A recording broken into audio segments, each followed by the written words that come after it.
یوسف صاحب کی جانب سے اور صدر صاحب کی جانب سے انعام دیا جا رہا ہے۔ ماشاءاللہ یہ اب پورے جوش و خروش کے ساتھ اپنے درد کا اظہار کر رہے تھے۔ اگلے مصاحب محمد کے فلد ہاشم کو دعوت دیتا ہوں کہ وہ آئے اور اپنی تقریر پیش کریں۔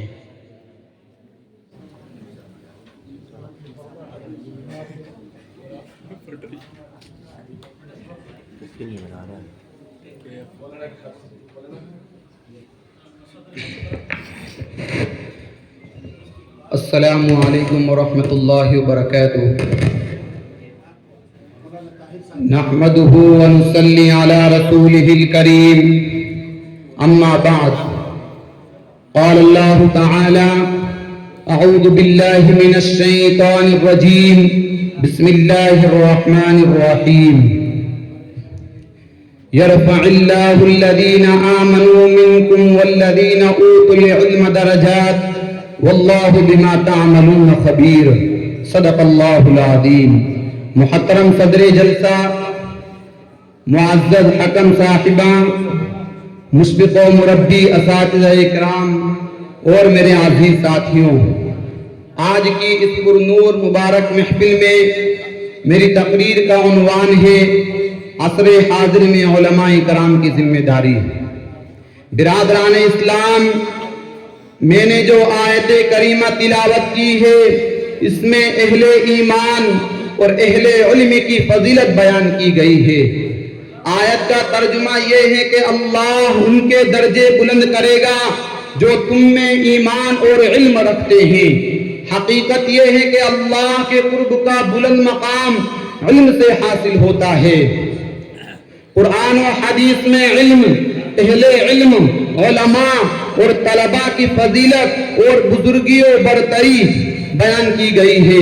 اللہ تعالیٰ نے استفہام کے انداز میں فرمایا هل يستوي الذين يعلمون والذين لا يعلمون، کیا علم والے اور بے علم برابر ہو سکتے ہیں؟ اللہ کا خوف اور اس کی خشیت در حقیقت علماء ہی میں ہوتی ہے۔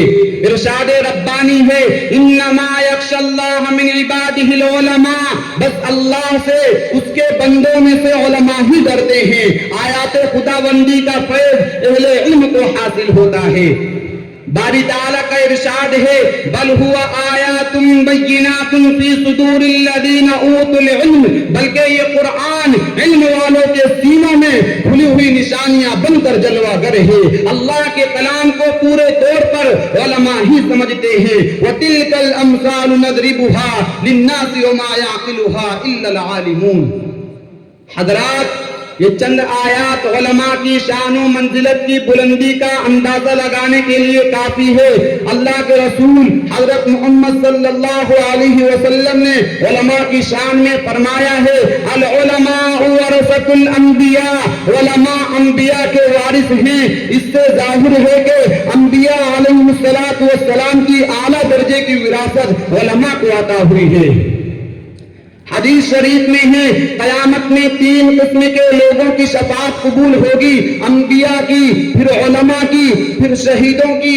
ایک اور حدیث میں ہے کہ عالم کی فضیلت عابد پر ایسی ہے جیسے 14ویں رات کے چاند کی سب ستاروں پر۔ قرآن و حدیث میں طلب علم کی ترغیب اور علماء کی فضیلت کو کثرت سے بیان کرنے کا نتیجہ ہے کہ مسلمانوں نے ہمیشہ ہر دور میں تعلیم پر فخر کیا ہے۔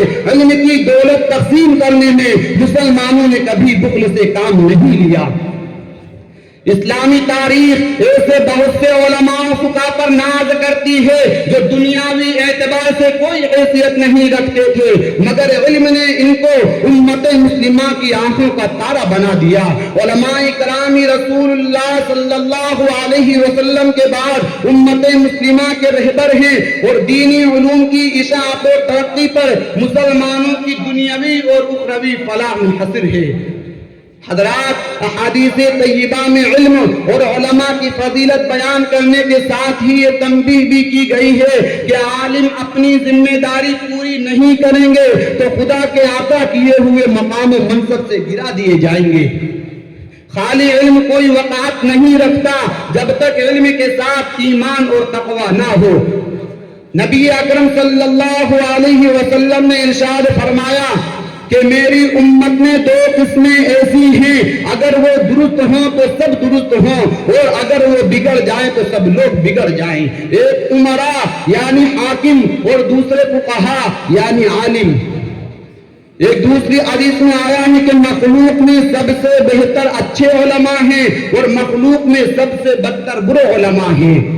اس میں کوئی شک نہیں کہ عالم زمین پر خدا تعالیٰ کا امانت دار ہے، اور جس نے خدا کا امانت دار بن کر اس نے خیانت کی، اس کے برابر کوئی نالائق نہیں ہو سکتا۔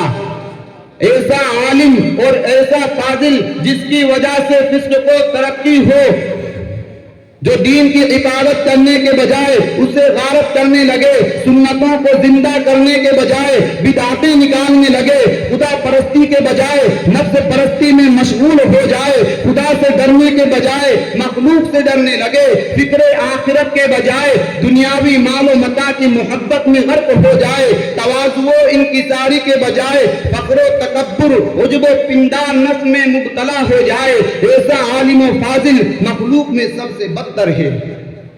عالم وہی ہے جس میں خاک ساری ہو، نیاز مندی ہو، اچھے اخلاق ہوں، عمدہ صفات ہوں، جس کا کردار اعلیٰ ہو، جو صداقت و دیانت کا پیکر ہو، عفو و درگزر کا مجسمہ ہو، حق گو ہو، حق پرست ہو، ذکر اللہ اور فکر آخرت جس کے دل و دماغ پر مسلط ہو، جو خالق و مخلوق کے حقوق ادا کرتا ہو، اسلام کے خلاف اٹھنے والے داخلی اور خارجی فتنوں کے مقابلے پر سینہ سپر رہتا ہو، شہرائے مصطفیٰ پر گامزن ہو اور رضائے خدا بندی جس کی منزل ہو، ایسے ہی عالم پر خدا کی رحمتیں نازل ہوتی ہیں اور فرشتوں کی دعائیں حاصل ہوتی ہیں، تمام مخلوق اس کے لیے مغفرت کی دعا کرتی ہے۔ ایسا عالم رہبر بنانے کے لائق ہے، اور جو عالم ایسا نہ ہو وہ رہنمائی نہیں کر سکتا۔ اب میں اپنی تقریر کو ان اشعار پر ختم کرتا ہوں۔ یہ تیرے تصرف میں یہ بادل یہ گھٹائیں، یہ تیرے تصرف میں یہ بادل یہ گھٹائیں، یہ گنبد افلاک یہ خاموش فضائیں، یہ کوہ یہ صحرا یہ سمندر یہ ہوائیں، یہ کوہ یہ صحرا یہ سمندر یہ ہوائیں تھی پیش نظر کل تو فرشتوں کی ادائیں، آئینہ ایام میں آج اپنی ادا دیکھ، آئینہ ایام میں آج اپنی ادا دیکھ، سمجھے گا زمانہ تیری آنکھوں کے اشارے، سمجھے گا زمانہ تیری آنکھوں کے اشارے، دیکھیں گے تجھے دور سے گردوں کے ستارے، وما علینا الا البلاغ۔ ماشاء